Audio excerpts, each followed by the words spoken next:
Hey, what's up, everyone? I saw Rise of the Beast, a new Transformers movie. Was it a good time? Did it live up to the kid in me? I grew up on the 90s Beast Wars, but I got an intro ready to bring you right back.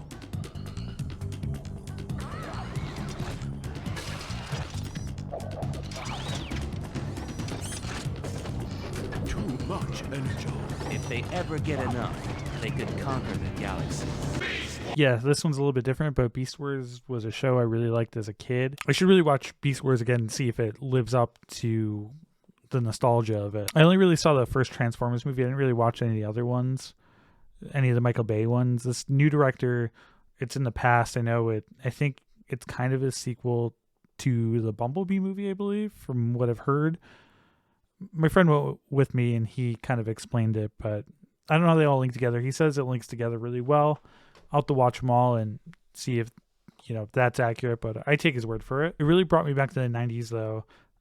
Beast Wars with the animation back in the day. This is the same people that did Reboot. I don't know if you guys are Reboot fans, but I remember that well. Big Toonami fan. Speaking of Toonami, the same guy that does Optimus Prime does the same voice for the Toonami commercials. I'm a huge Gundam fan, and I can hear it in my head right now. Battles are waged with mobile suits, the key to military dominance. The only hope for the colonies. 5 elite soldiers and their legendary mobile suits called Gundam. All right, I have to stop that there because it just makes me want to watch more Gundam.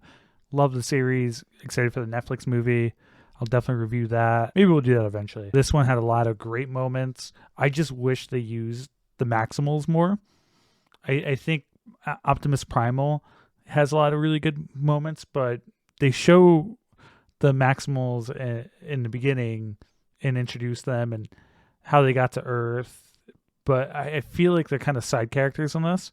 I think there's going to be a separate series about the Beast Wars, maybe called Beast Wars. I think that'd be really good if this leads into that. Perfect. If not, I don't really know the purpose.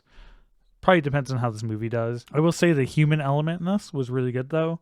I think they have a great main character.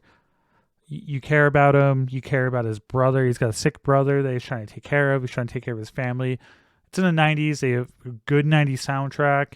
You can always tell what decade a movie is taking place in because of the soundtrack, and this brings you right there. The main guy gets in with some sketchy people, but you definitely cheer for him. You root for him. He gets heavily involved in the plot. They do it a little bit better than the legendary pictures do with Godzilla, I think. Kind of feel like sometimes the human element wears on people, especially in the newer Godzilla ones. Even the director of that said that the newer movies might not have any humans at all, which, if they can pull it off, that'd be great. But I get why they bring people into it. It's something to relate to. I'm more nostalgic for Beast Wars, so I think I would have gotten more out of that. Like they have Cheetor. Cheetor's great. I feel like he's hardly in the movie. He's kind of on the side. Optimus Primal's got a lot of good moments. I would love to see like Dinobot and the others, Rat Trap, but I feel like they'll save them for sequels. And I feel like some of the enemies kind of resembled, like one looked a lot like Scorponok, so Scorponok maybe instead of Scorponox. I don't know. Mirage is the main Transformer you kind of follow, who is voiced by Pete Davidson, which I know a lot of people are big fans of. I think he's fine in movies. Not a big fan of his comedy. I mean, I'm a huge stand-up fan. I don't know.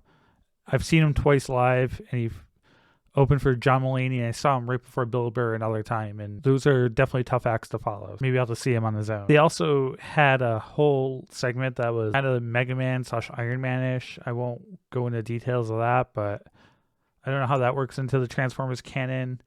It's kind of cool, but it's just like, all right, well, apparently Mega Man's part of the new Transformers canon, or at least Beast Wars. If you told me as a kid that I was getting a 90s Beast Wars Mega Man crossover, I'd probably lose my mind. Overall, though, I think the movie has some issues, like some pacing issues at parts, but it has great action set pieces. It doesn't just rely on like explosions and things. And I will say, though, a lot of it felt like I was kind of playing like a Sony game. And this isn't a knock at all. I mean, I love like Uncharted. I love Last of Us. I love cinematic games. Just some of it, I'm just like, this kind of feels like I'm sitting through a cutscene in like a Sony first party game. Not a bad thing. It's just kind of where I think CGI is. I think games are really catching up and really looking good. It was a really cool experience in theaters. It's good to see it with some friends. I say go check it out. Had a really good time with it. I'd give it like a 7. Wasn't the most amazing movie, but it's a lot better than some of the other Transformers movies from what I hear. I hope they make a standalone Beast Wars movie. I would go see that in a heartbeat. I know the lore way better and be more excited about that. So if you found your way through, please sub. Give it a like. It really helps out. Also, comment below with your favorite Transformers show, movie, Gundam too, because I brought that up. I love Gundam, and maybe I'll do some Gundam reviews in the future. Anyway, I got some other things to talk about tonight. I can't wait. I'm going to do a live react to a couple videos that dropped, so maybe I'll see you in that one. Have a good night.